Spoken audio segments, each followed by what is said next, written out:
I'm Sergeant Major Kellen Rowley. I'm the Senior Enlisted Advisor for JIATF-401. So what are we doing here Okay. Today? So what you're watching is a operational assessment for Bumblebee version 2. It's the second time that we've done this, and what we're doing is partnering with 3rd of the 75th Ranger Regiment to run 10 runs against Red Air to assess how effective the AI-enabled software inside of Bumblebee is. And so what's that initial assessment that started, I guess, a few weeks ago, but is kind of ramping up this week? Right. So I think what you saw, and I know you were out there for the first one. I'm not sure if you were. Okay. At Fort Bragg. So at Fort Bragg, yeah. What you saw at the first one was it was the initial tech sprint. They were really getting the first data to make this a more AI-enabled platform. So you had largely untrained operators figuring out things in real time that Perennial Autonomy was able to iterate on, update their software, and then come back several weeks later for us to put into play a much more robust AI-enabled software. These guys, much more experienced pilots, so we're kind of taking that variable out of the mix. These are experienced, highly competent pilots, so this is really all about seeing how well that AI, how that automation performs. Can you talk about what soldiers asked you to do from the last experiment? Yep. And how that's gotten upgraded? So the number one piece of feedback was on the terminal phase. They did not have the ability to easily throttle back or throttle up. So changing speed on that final kinetic piece is kind of that's the whole ball game. That's the hardest part for any operator to master. And that was not there on the last iteration. That was the number one thing that they had to work on, is making that automatic speed control, that throttle, if you will. I've been watching it today. Candidly, I wouldn't say that it's 100% perfect, but it's very noticeable to me that the operator just has to do some slight nudging on that speed control. And how long did it take them to actually figure out how to do that with, as terms of like software upgrades? I'm not the one who knows exactly. Are you talking about the actual software design and the sprints that go into that? Yeah, like what kind of enabled that to be better than it was? Mm-hmm. Well, what enabled it was the feedback from the operators, was the inputs from our acquisitions team at 401, and us pouring that all into PA. And then PA takes that information and then they do the tech sprints that they need. How long that actually takes, that's not really my area. So when I don't know if you'll report to Brigadier General Ross, the JIATF director, but if you do, what are going to be the main things you brief him on when you get back about your lessons learned from here in Fort Benning? Okay. Fort Benning. Yeah, so top line would be we're trending in the right direction. We're not there yet. I see marked improvement. 4 runs have been done. There's 6 more to go.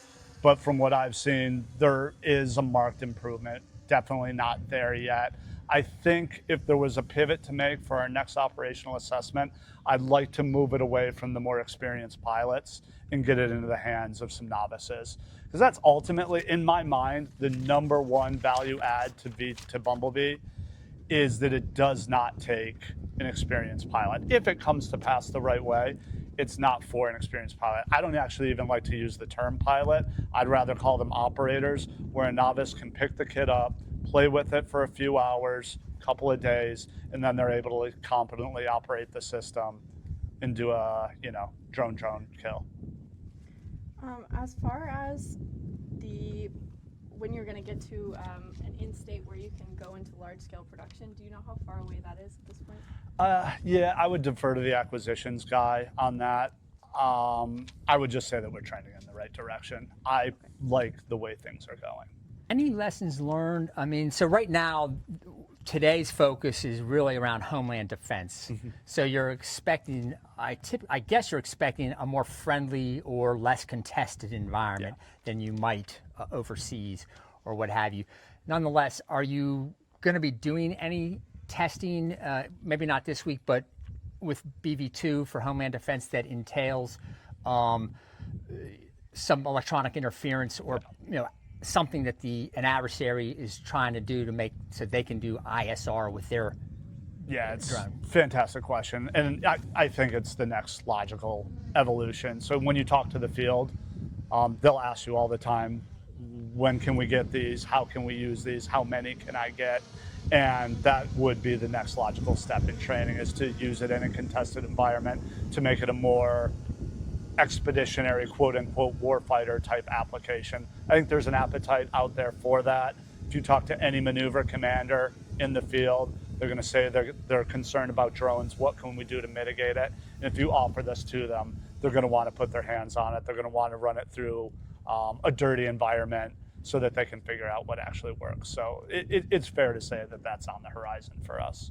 Could that be also a homeland defense application, NORTHCOM, or are you talking about CENTCOM, INDOPACOM, EUCOM? Right there, I was thinking more, expeditionary, Okay. EUCOM, CENTCOM, PACOM. On the NORTHCOM homeland application, it doesn't mean that you couldn't apply it to some measure of dirty testing. I just don't think that it applies in quite the same way. It's not as central. So what's next? You'll take your lessons, you do your iterations here, wrap up this week, and it seems to me, I could be wrong, but you'll have more to do with the Bumblebee V2. Do you have another plan in another month or so to use it again and see how the current iterations are performing, and then continue to iterate in a homeland defense application? Yep, that's exactly what will happen. So we'll take all the lessons learned, and we've got the operator feedback. We've got the data that PA is recording. We've also got another company, Draco, that's recording truth data and has their own results and data that they're taking in. And we'll combine all that together. We'll put our further recommendations to PA on how to iterate that, and we'll kind of give them a timeline to work with and say, do the updates that you need, make this better, put in our recommendations, and then we'll agree upon the next time that we're going to come out and do another operational assessment. And we just expect to continue forward progress that way until it reaches a point that we say this is ready for full-on large-scale production, and we can start fielding it out as part of Domestic Shield or whoever else needs it. I guess my point in all that is it's not necessarily a fixed end state that you will deliver on this date. It's a collaborative process where we're working together to get it to where it needs to be. We don't want it 50% or what one side thinks is good enough. We want to work together with our partner until this is a fully functioning piece of kit. We've got time for one more question. Just a clarification on the Domestic Shield piece. Is this system considered a part of Domestic Shield already, or would that have to be another decision that's made in the future? I wouldn't say that it's considered a part of Domestic Shield. I think that once we're satisfied with it, that it is something that we can offer to the field and say, hey, we believe this is a good complement to what we've already fielded you. It gives you a kinetic kill capability, and it's just part of that layer ecosystem that we're building for you. This just complements it and gives you one more arrow inside of your quiver. Okay. Yeah. Thank you. Yeah, appreciate it. Thanks, guys.